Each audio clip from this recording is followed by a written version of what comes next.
Building a family can be a complicated, messy, lonely, and sometimes heartbreaking process. But you don't have to navigate this challenging journey alone. Welcome to the AllPaths podcast, where we support and celebrate all of the different ways there are to try to grow your family. We are your hosts, Kate and Emily from the nonprofit organization AllPaths Family Building. And today we're talking with Olivia about her journey. Olivia, thank you for joining us today. Oh, thank you so much for having me. I'm excited. We are too. So before we get into your family's story in more detail, we'd love for you to introduce yourself to our listeners. Sure. My name is Olivia King. I started off my social media being a singer, and then once I started going through my fertility journey, I decided to share that too. And so now that's been a big topic for me to cover, and I've just felt like going through this, I needed to find a purpose behind it to make it make sense to me of like, why is this happening to me? You always think of that, like, why me?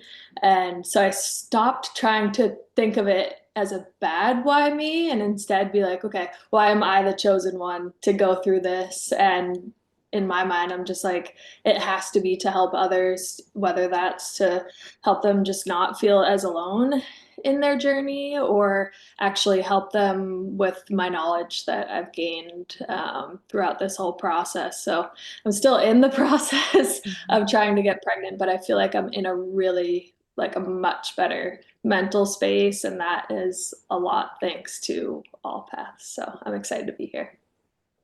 Oh, well, that's really lovely to hear. Yeah, exactly. And it resonates with me that you were just saying that about trying to find meaning is not to get too much into my story, but we were parenting, but hoping for another child, and that was not successful. And around that same time, this job opened up at our organization. And I remember kind of like thinking, I think maybe the way I can make sense of this is not to have a second child, but to help others through AllPaths. So just like whatever we can do to try to like make meaning out of something so difficult is really a nice way to at least not like find a silver lining, but just like find a purposeful path with it.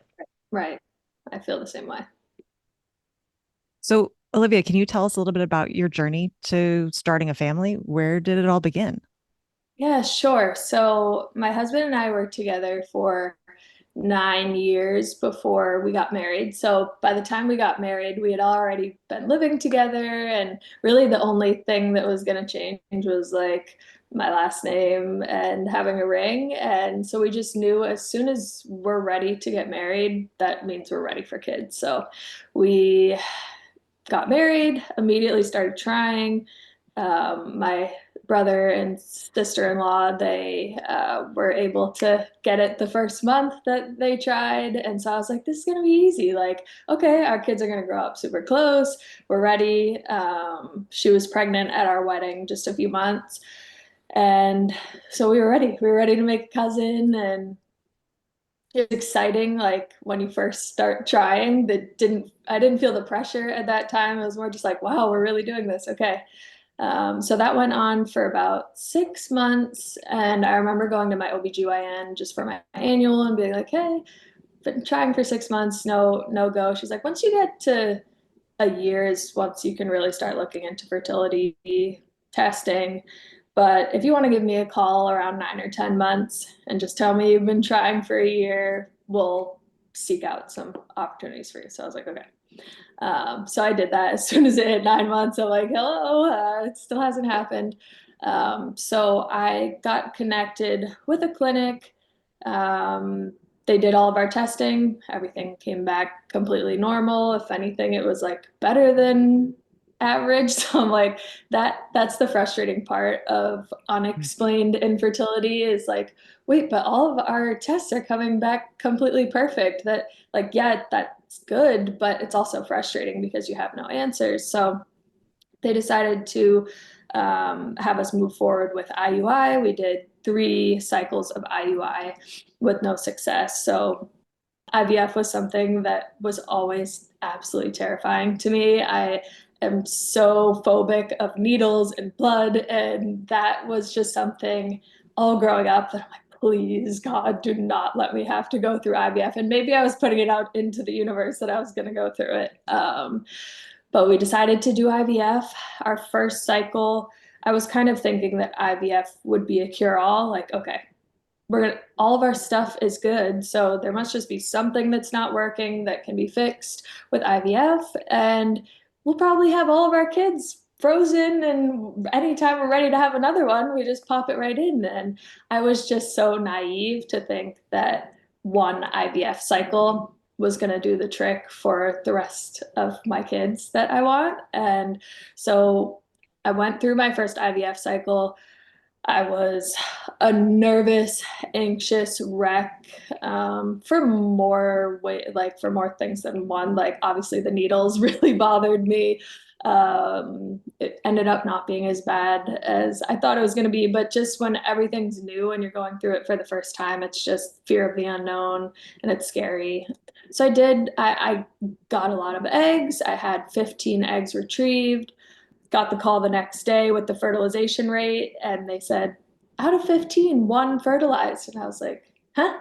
Like I knew that was not normal. And I'm like, what do you mean one? One out of 15?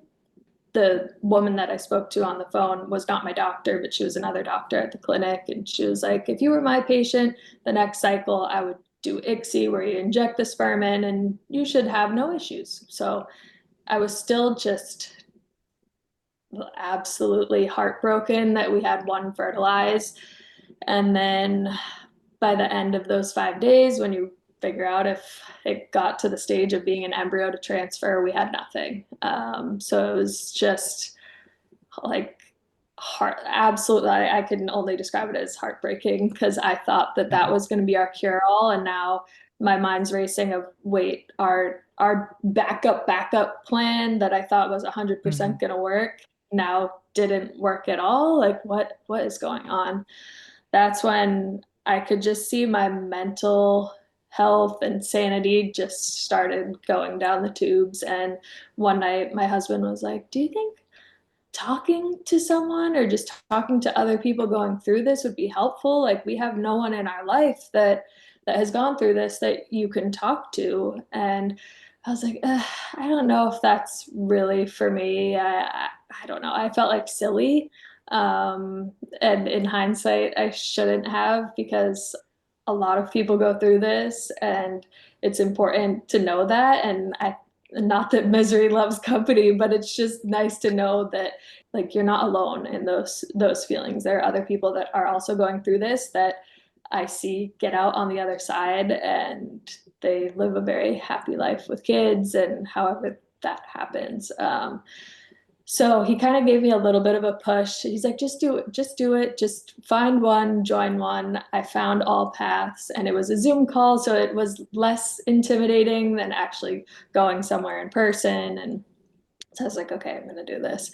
And I hopped on this call and it just went super, super well, like way better than I could have imagined. I definitely remember getting emotional because you kind of go around the room and share where you're at. And so I remember getting a little bit emotional, but other girls were also getting emotional, telling their stories, and even just seeing them in the same state I was felt good. And just to be able to share our stories, and we all had different stories, but similar storylines in that like we're not where we want to be yet, but all just really hopeful and working as hard as possible. So the leader of that group had gone through fertility struggles herself, and she had a lot of great tips for me to look into, different testing maybe I could try, and even just people having hope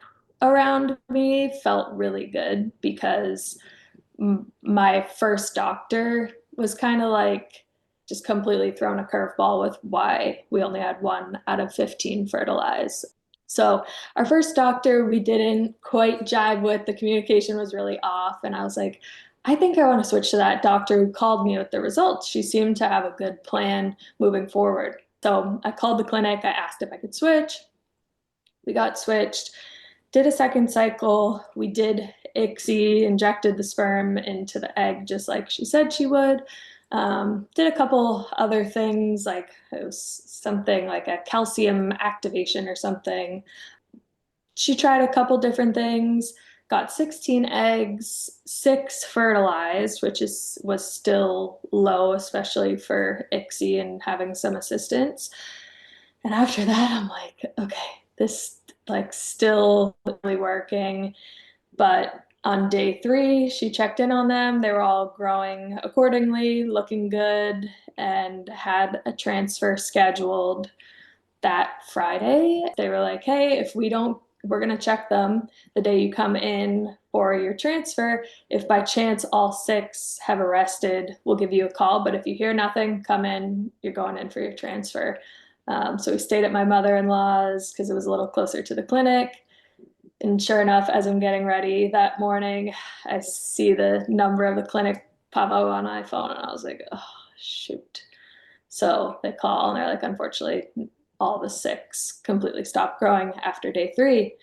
And I'm like, oh, this is so frustrating. It's so because we have no answers, and it just seems like we're throwing things at a wall and hoping that it sticks. And so we had our follow up with that doctor, and she essentially gave us no hope. She was like, your case is really difficult, and I'm not really sure what's going on. The only other thing I would suggest is maybe a day 3 transfer, because your embryos were fine looking on day 3, and maybe in your body they'd survive more than in the lab. But honestly, I'm not really sure what's going on. And that no hope like completely sent me after that second cycle that didn't work. And then our doctor is now reiterating to us that like she has no hope. And she even said something like, oh, my husband always tells me I'm really negative. I'm like, maybe you shouldn't be in this line of work. Because like I don't want like someone to be negative about this journey I'm on. Like, I need hope. Hope is the only thing keeping me going. So even though we had a different doctor each cycle, I was like, I think I want to switch doctors again to my husband. And he's like, yeah, let's do it. Like, let's see if Yeah. someone else has another idea. And if they have another idea, then great, let's give it a try. Like, we've only done 2 cycles. I don't know if this is true, but I read somewhere that it takes an average of 6 IVF cycles to have success. And I'm like, we're only at 2. Like, we can't give up after 2. So let's see if someone else can give us a different diagnosis or plan that gives us hope. And Good for you for advocating for that, because it is so important. Like, your care team, obviously you want them to be experts in the field, but you want to yes. feel like they're on your side. This is a situation where it's so easy to lose all hope yourself. Like, you need those people around you to maintain hope. So when you're just at the bottom of the barrel, they're still kind of helping you put one foot in front of the other. Yeah. You want them to be in that sweet spot, I feel like, between some are overly like Mm. optimistic to the point that I don't feel like they prepare patients for the kind of attrition that happened to you and happens to many people. I mean, yours was like severe and sort of like confounding, but like that some amount of attrition is normal, and I don't feel like they prepare patients enough for that. But at the same time, you don't want them to be so negative either after 2 cycles. Like, you want them to have that hope, as you said, but also just like that quest for a solution. Right. It sounds like she Yeah. just kind of gave up. Yeah, I'm Yeah. really glad you knew and that like you were in control of making another decision around care. I'm glad for Totally. you I that you, think yeah. that was a big thing that I learned throughout all of this, and especially with anything medical and being a woman, it's like you just really need to advocate for yourself, because sometimes people just will kind of take advantage of you or not really believe what you're saying, whether it's pain you're in, or like every single doctor I had asked, could I have endometriosis? I've had painful periods my entire life.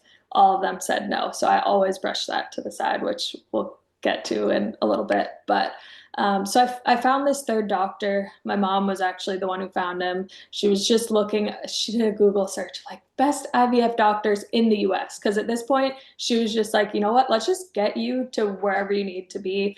My husband and I are fortunate enough that we work from home, we work for ourselves, that we could literally just up and get an Airbnb somewhere until I get pregnant. And we were willing to do anything. And she ended up finding this doctor in Connecticut, and I had a Zoom call with him. Consultation went amazing, and he was like, I see absolutely nothing wrong. This could have just been a lab issue. We have a really, really good lab here. I'm very confident. Let's do a cycle. I see no reason why this can't work for you. I have, and until there's a reason to like give me no hope, I'm going to have a lot of hope for you. And so just that positivity helped me feel so much better. And just the difference in the clinic, it was much more personalized care. When I went in for blood work and ultrasounds during the cycle, he was there, he was doing them. So in 2023, the end of 2023, I started my third cycle. So I did about 2 weeks of Lupron, and I went in for round, and he was like, something looks a little suspicious here. This doesn't look like a normal cyst on your ovary. Let's kind of like look into this. I'm not an endometriosis specialist, but I think this is an endometrioma, and I'd like for you to get a second opinion.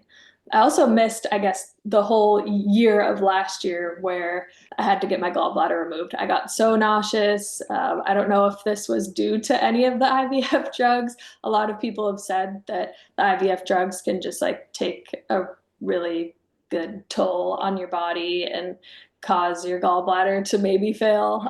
It's very, I think it's one of the more rare side effects of things. But it could have just kind of sent me. So I ended up having to take a whole year off from IVF. But I took that full year off, got my gallbladder removed, stopped being extremely nauseous. This is when he found the endometrioma. So I went and got a second opinion. And they were like, yep, it's actually two endometriomas on your right ovary. And at the time, I wasn't having too much pain on my right ovary, but I'd always had super painful periods. And an endometrioma, they told me, indicated I had at least stage 3 or 4 endometriosis. So it was finally some sort of an answer of like, oh my God, could this be what has been holding us back all of these years? And it was very discouraging to go through 2 weeks of injections only to have the cycle cut off. But I was so happy that someone may have finally found our answer. And so I put my story on social media. I was like, oh my gosh, my doctor just found these endometriomas. And I have a few fertility doctors kind of follow me from my journey that I've shared on social media. And so luckily, one of them that is relatively nearby to where I live was like, hey, I have this amazing endometriosis surgeon. I would highly recommend her. So I reached out and got a consultation with her. And I absolutely loved her. And she was just very gentle, but confident in her work. And that just seemed to feel like a really good fit. So I ended up going through one more IVF cycle before I got my endometriosis surgery.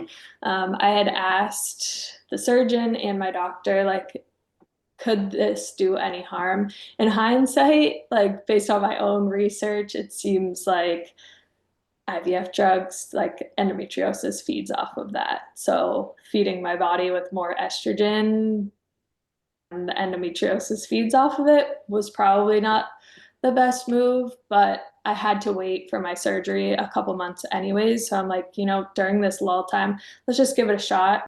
So we did, and I had 10 eggs at the time of retrieval, but the endometrioma had gotten pretty large on my right side, and I was having like extreme pain at this point.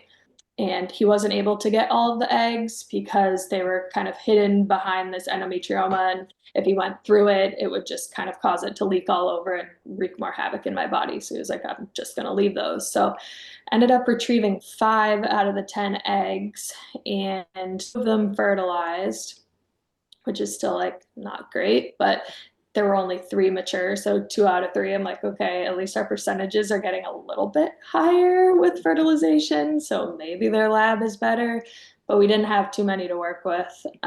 So on day 5, I get the call and they said, the 2 that fertilized kind of have petered out around like 10 or 12 cells. They should really be around like 100 at this time. So those probably won't do anything. But we had the third mature egg. We checked on it on day 3 and it hadn't even fertilized yet. And then we just checked on it yesterday and it's at 50 to 60 cells. So all of a sudden it felt like this was our miracle baby coming through. Like, oh my God, this didn't even fertilize for days. And then all of a sudden it just blossoms and we've got the most cells in an embryo that we've ever had. And so it was just fun for, even though it was like 24 hours of believing this was our miracle baby, like FaceTiming my mom, FaceTiming my husband's family, being like, oh my God, we have this embryo that's like 50 to 60 cells and they only need it to get 20 more cells. If it's grown 50 to 60 cells in like 24 hours, I can't imagine it would stop. And so the lab said, we'll call you tomorrow. We just want to keep culturing everything out. We get the call, everything completely arrested. And I was just like, it was such a bummer because I really thought that that one was our little miracle that could, and it wasn't.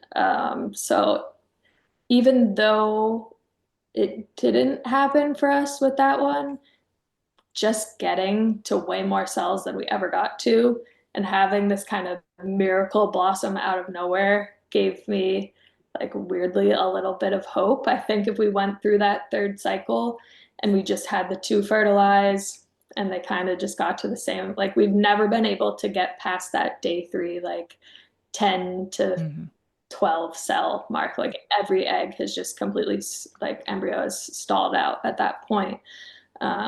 So once we got one that was 50 or 60 cells, I'm like, okay, maybe their lab is really good and we just need a good egg. You got to take those little wins. Right. That's kind of where I was at. A win is a win. Yeah, nobody really understands unless you've been through it. Like that is a win. That is still a win. Yeah. It might not have lasted for long, but like you need those little glimmers of hope. And that's what I've seen with every cycle. Like every cycle has gotten a little bit better. The first cycle, we only had 1. The second cycle, 6. The third one, we had an embryo actually get to like almost a stage of it could be frozen at that point and transferred. And so it was like every cycle we learn more and it gets a little bit better. And it sounds like you finally got answers too. Although, I'm sorry that it took so long. I'm glad that you finally got your endometriosis diagnosed, but that's so frustrating though, because it's the perfect illustration of what's wrong with endocare. There are so many people who it only finally gets diagnosed when you're having fertility issues.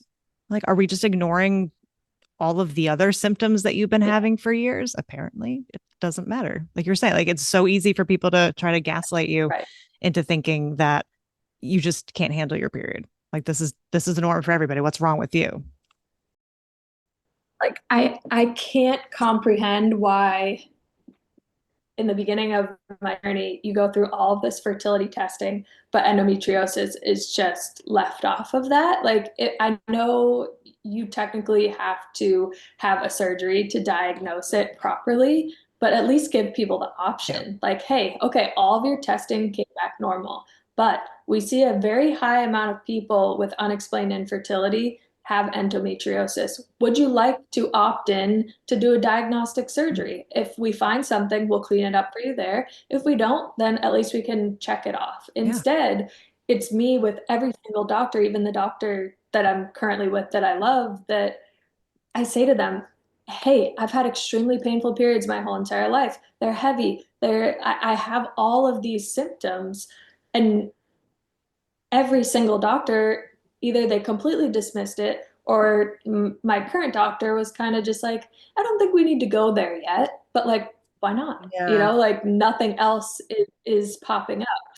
Yeah. It's so frustrating. I'm so sorry. Yeah. And It's even like Emily's saying, even if that wasn't what was impacting your fertility, it was impacting your life.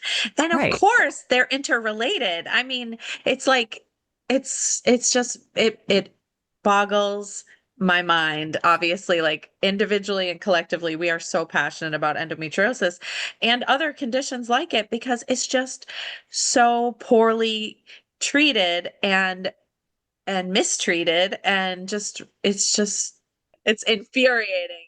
yeah. Right. And no one seems to care unless it is a fertility related issue. I mean, I was like 14 and my doctor was like, ah, yeah, you probably have endo, but it'll get better once you get pregnant. Is that a treatment suggestion? Right. It should be if you're reporting periods that severe that you're missing school, that you're laying on the nurse's floor at your school. Throwing up. This is not normal. Like you have endometriosis. Like why do we have to do I mean and thankfully there's research working on better diagnostic tests, things like that. But like why do we need surgical confirmation? Why don't we just assume from like I'm not saying everyone who has cramps, but the kind of symptoms I hear that are so pervasive, so impacting your life. To me, it's like, why don't we proceed with the assumption that you have endometriosis and then plan accordingly? You know? Yeah. Yeah. So then somebody like you could show up at your very first RE appointment and be like, hey, I'm coming in with this diagnosis. Right. Not like, no one's really thought about this. It's been an issue my whole life. Maybe we should pay attention to it now because it's finally impacting my fertility. So nobody took it seriously beforehand. I remember in high school pretty much missing one day of school a month because I was just in so much agony that I couldn't walk. Like it was just so crippling. And I just remember thinking, like, oh my God, what's wrong with Yeah. me? Like, do I just have a really low pain tolerance? Because this is so intense for me. But my mom never had periods like that. She just always said it was more of a maintenance thing. It wasn't like she was in any pain. Occasionally she'd get some mild cramps, but I'm like, geez, do I just have a really low pain tolerance? So I always just tried to suck it up because people around me weren't really having periods like Yeah. that. So I eventually, once I saw an OBGYN in high school for the first time, I had mentioned this and she just got me on birth control, and that help with the intense cramps for sure, but that was just kind of a band-aid and it wasn't actually diagnosing me with anything. And if like it's just so sad to think that I could have had a surgery much earlier and it probably wouldn't have gotten so extreme as it did, and maybe I wouldn't have even needed assistance getting pregnant. There's so much unexplained infertility, but there's always a reason. Like it's not just, oh, you can't get pregnant, we don't know why. There's some underlying cause that has just not been revealed. And so it actually felt really good to me to actually have an answer. So I ended up going through with the surgery. It got to such an extreme point with the endometrioma on my right ovary that my periods were, I call them my power hour, where it would just be so intense that I would like get full goosebumps. I would just need to breathe. I couldn't even speak through the cramps, and I was like, okay, this is becoming way worse than it. Like my periods have always been bad, but now with these endometriomas on my right ovary, it was just clearly wreaking havoc, and I I couldn't stand that pain anymore. So I'm like, this is going to push me to do the surgery and advocate for myself. Like, no, before I do any more cycles, I need to get this addressed because I can't deal with the pain. And then the pain started being like every single day. It wasn't just around my period. It was really bad around my period, but I was still in a lot of pain on my right side.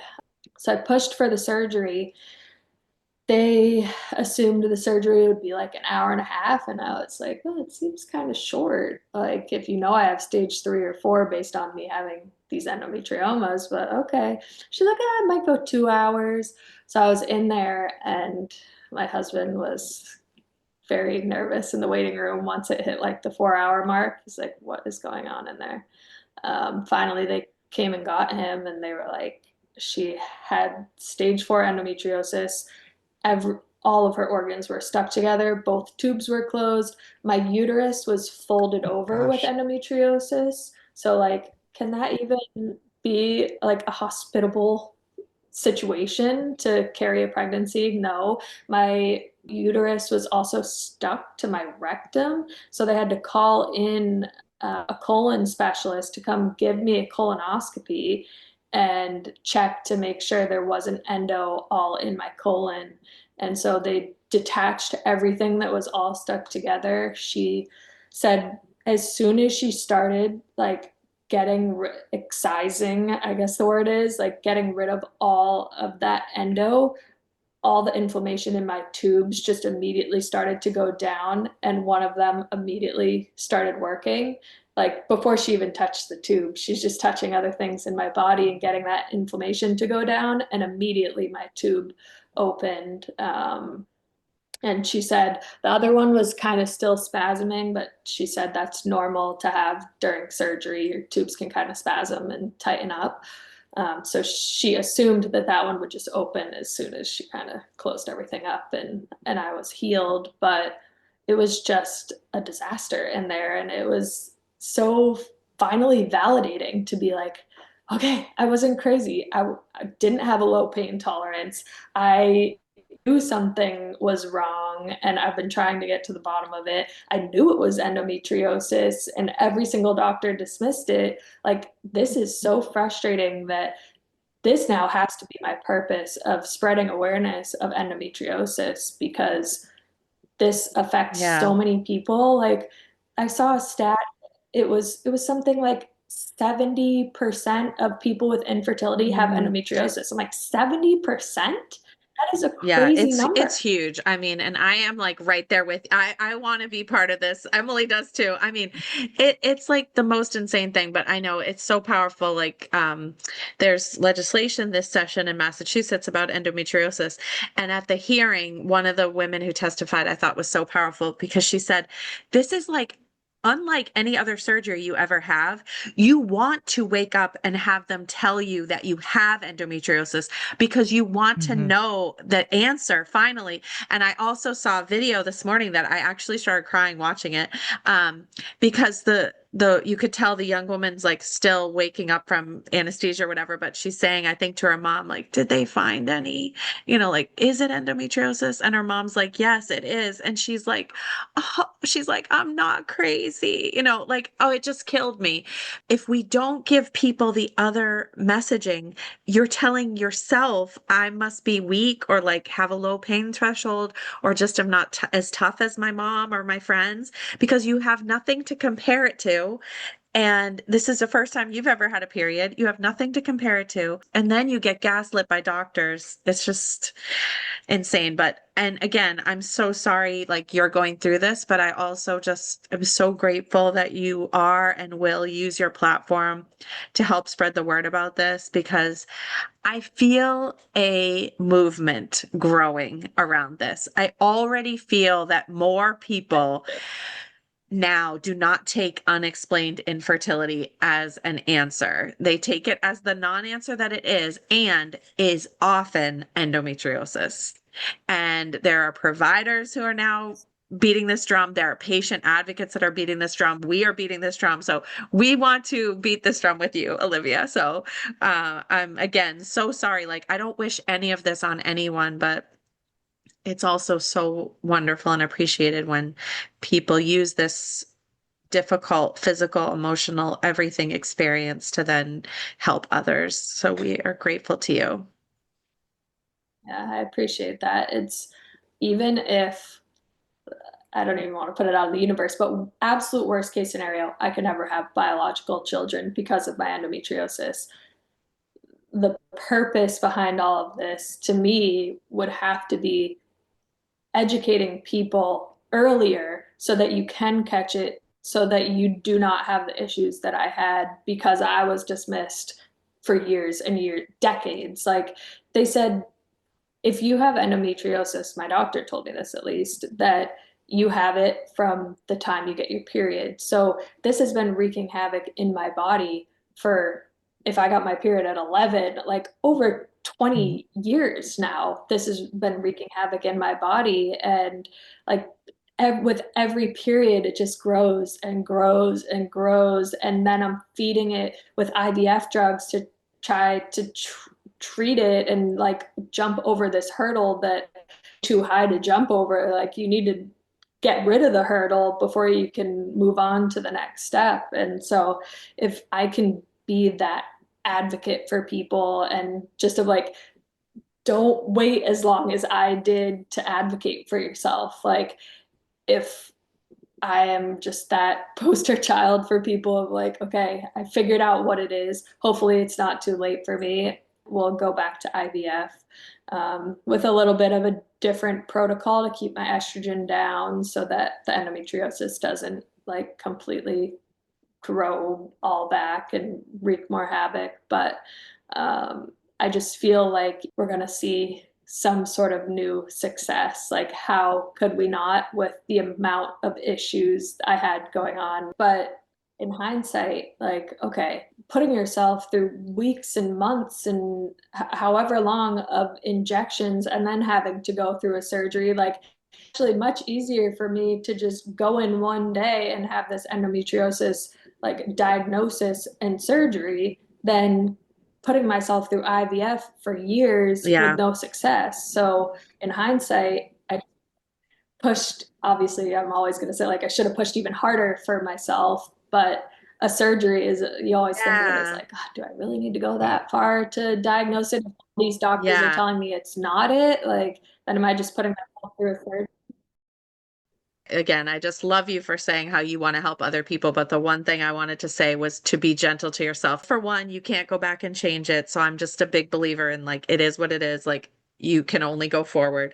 But more than that, it's that you, well, surgery is not something to take lightly at all.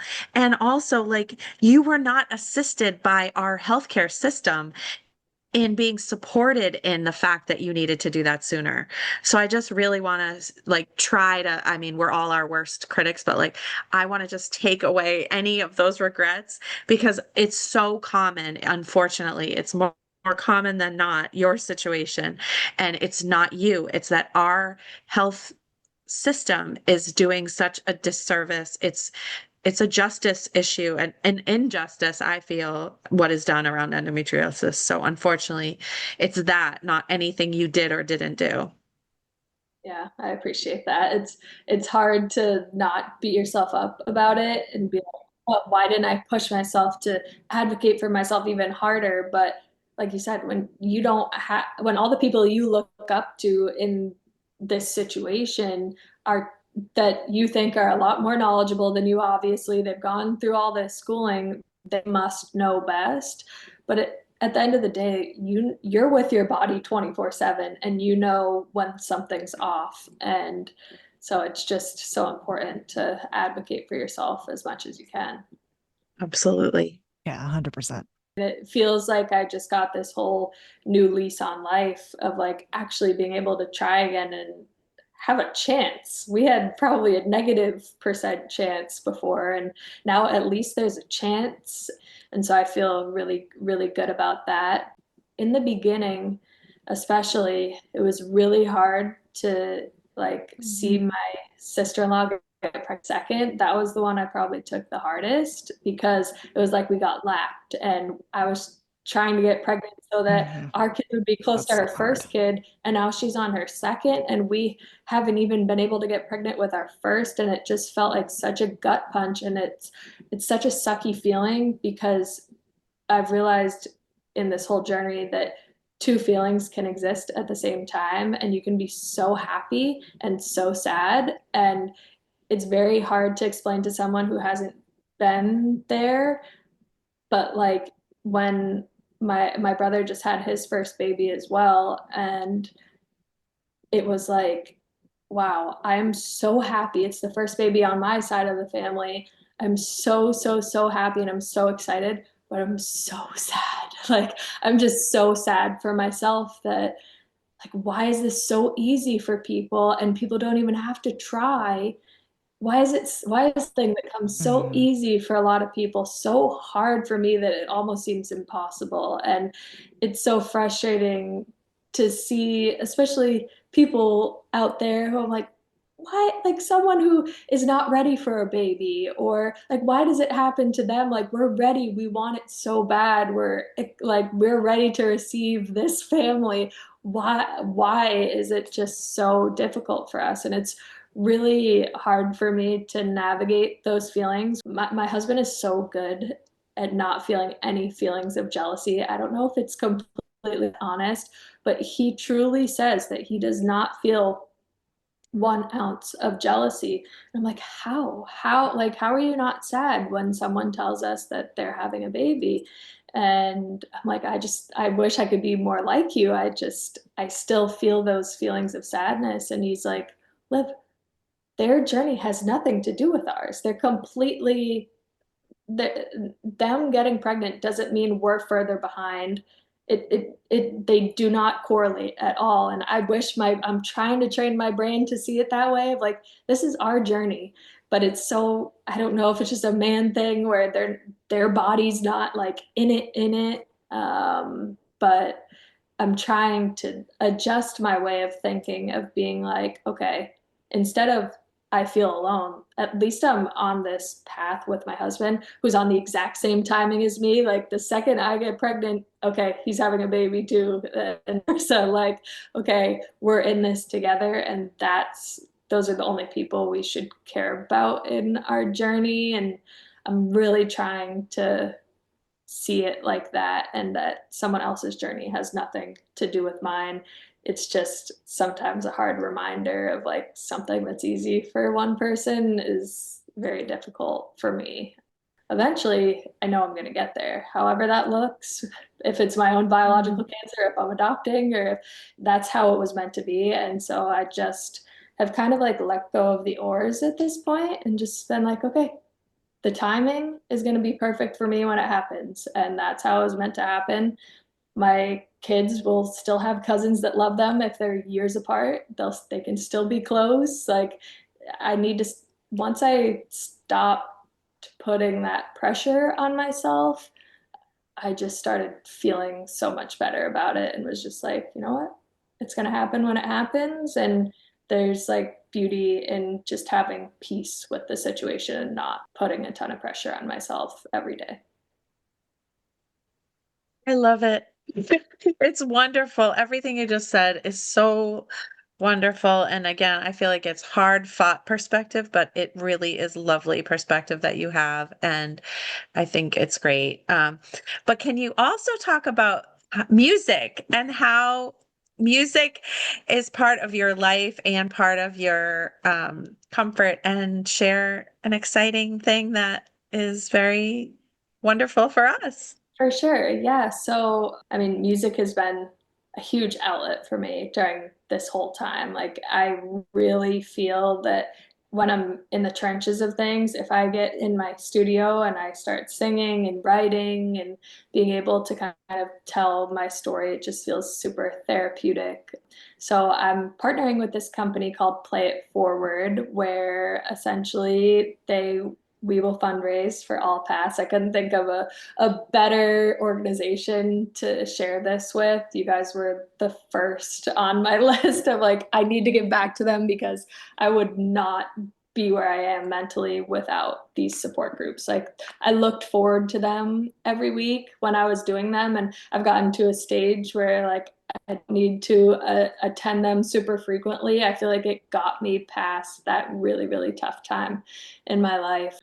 I made one really good friend through the support group, and she's about to have her baby. And I still feel like I can text her with my honest feelings of going through this, because you'll never forget how you felt when you went through that, even if you get out on the other side. So play it forward. If you can give a donation as small as $2 and up, and this just feels like it's my purpose, and I know that this is happening to me for a reason, and I want to be able to help fund what you guys are doing because it's incredible. So play it forward. If you give a donation, you get a free download to every single. And I decided for it to be that song because it was a song that we did a music video for. I did the music video with my husband before we had gotten married, and we had always said, like, how cool will this be for our kids and our grandkids to be able to watch this music video one day and be like, that's my mom and dad. So we had my dad in the music video as a little cameo too. So it was very like family friendly and something that I can't wait to show our future kids. So you get a free download of that song, and get to watch the music video and everything for that. Just a little token of appreciation for any donation that they give to AllPaths, and I'm really excited about it. Well, we really appreciate you. Obviously, doing a fundraiser on our behalf is amazing, but just learning about, the small part that we've had in your story to make it hopefully a little bit easier. It's not a small part.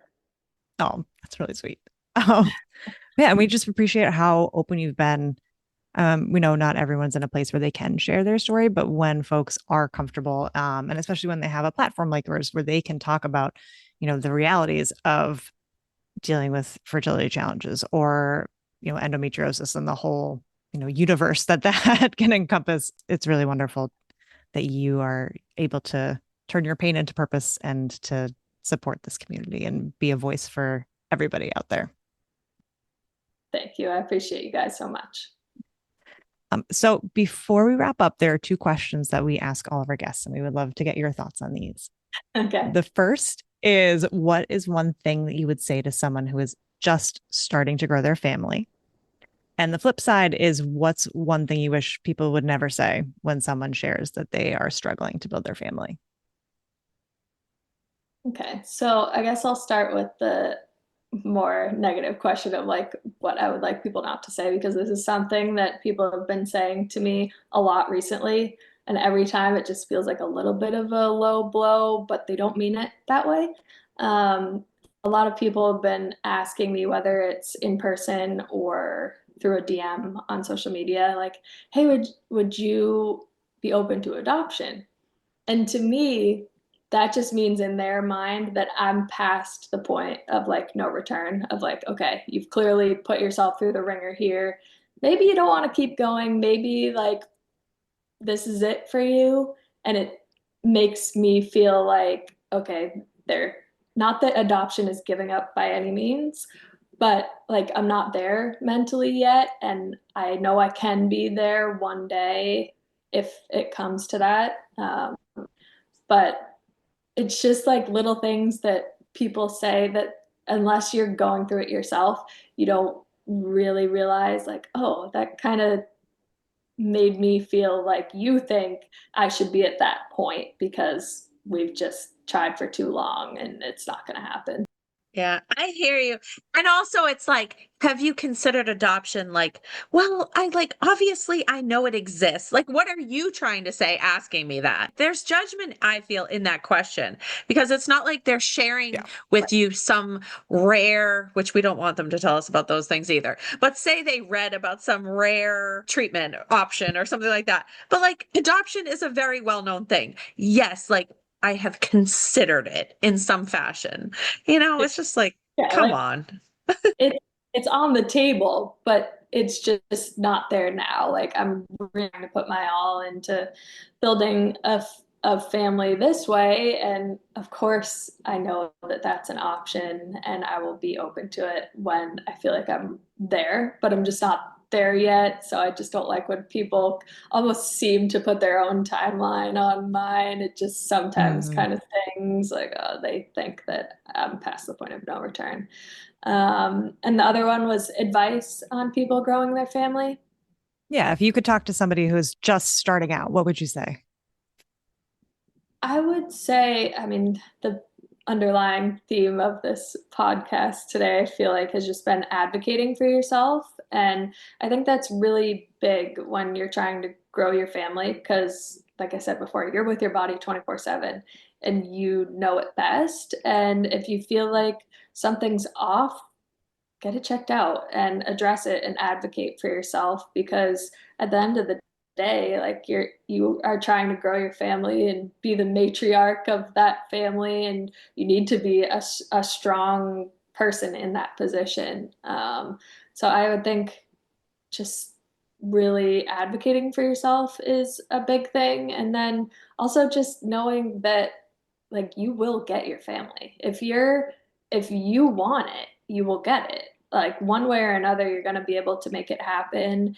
And I've been really trying to tell myself lately that like a family that you build, it doesn't have to be biological. We do not have to be blood related to be family. And if that's how I end up growing my family, that is my family and it shouldn't be looked at as any different. And I'm sure I could get a lot of advice from other people who have gone through it, whether that's with donors or actual adoption. Like that is your baby and that as your family, like that is going to be my family. Like however my family looks, that's my family and it doesn't matter our DNA. So I would say to just not put pressure on yourself of what a family should look like or that you think it should look like because it can happen in lots of different ways. And thankfully for science and all the different ways that people can become parents now, I think just trying to take that pressure off of what you think like a family should look like would probably help you just going into it of being like, okay, however this is going to pan out for me, that's right for my family and the timing of it. It's just really like let go of the oars and just let it go at the same time as obviously advocating for yourself along the way. I love that. That's such great advice. And that's such a beautiful sentiment that knowing that, you might not be as enlightened as your husband with his just confusing ability to not be jealous of anyone. I don't know how he has pulled that off. He needs to like teach classes. Yeah, sometimes it's hard to not have some like I'm like, does he not even understand my feelings at all? Like we're in it, and that's why sometimes it feels lonely, even though we're together in this, because his like I just what he has Yeah, zero feeling of jealousy ever. Like I know. not in our relationship, he's never shown that. So I should have been It's like he had that fuse like taken out of his fuse box, and I'm so Yeah. jealous. Like, well, I'm jealous that he's not jealous. Oh my God. That's so funny. Clearly my jealousy fuse is intact because but yeah, I mean, I'm glad for him that he doesn't feel that way, but thankfully you've found other people in your life, ourselves included, that can relate to you, not him. yeah. Yes, I think more people have that fuse. Yeah. absolutely. So thank you so much, Olivia. It was so lovely getting to chat with you about your story and the advocacy work that you were doing. Thank you, like I said, for being, so open about what you've gone through with the hope that other people can kind of see themselves and maybe, learn to advocate a little bit earlier in their journey, whether it's to get an endodiagnosis that's related to fertility challenges or not, just, for general quality of life that everybody deserves to have. But it's been so great talking with you today. And I'm really excited because we get to end today's episode with a little snippet of the single In My Head. That is the download that folks will get if they donate to your Play It Forward fundraiser. Awesome. So we'll be sure to put the links to that in our show notes, but give it a listen. And thank you so much again for being here with us. Thank you, guys.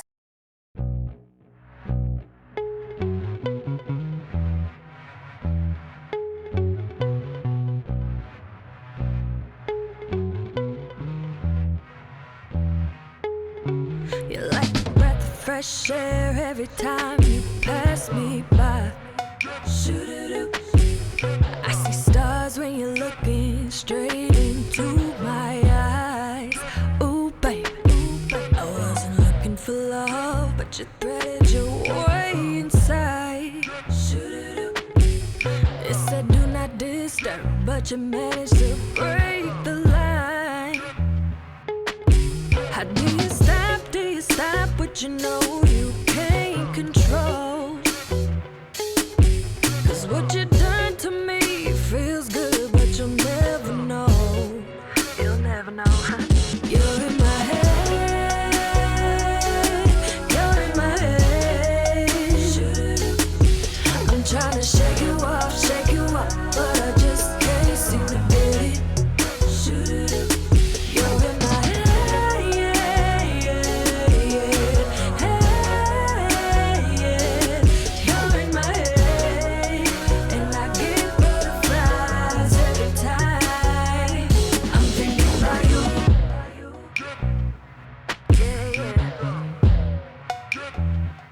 I'm thinking about you.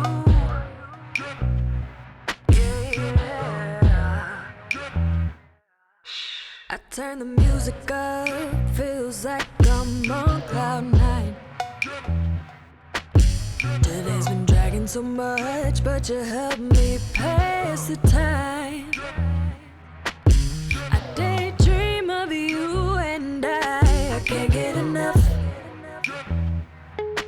It's so hard when you wanna admit you've got a crush. How do you stop what you know you can't control? But look what you've done to me, it feels good, but you'll never know. You're in my head, you're in my head. I'm trying to shake you off, but I just can't seem to get it. You're in my head,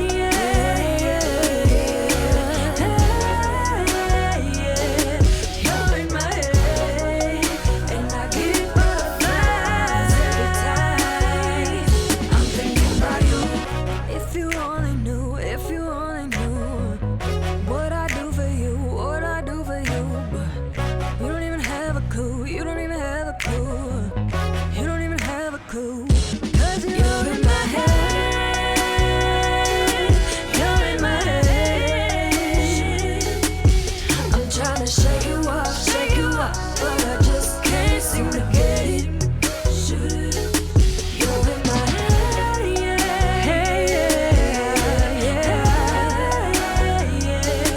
you're in my head, and I get butterflies every time I'm thinking about you.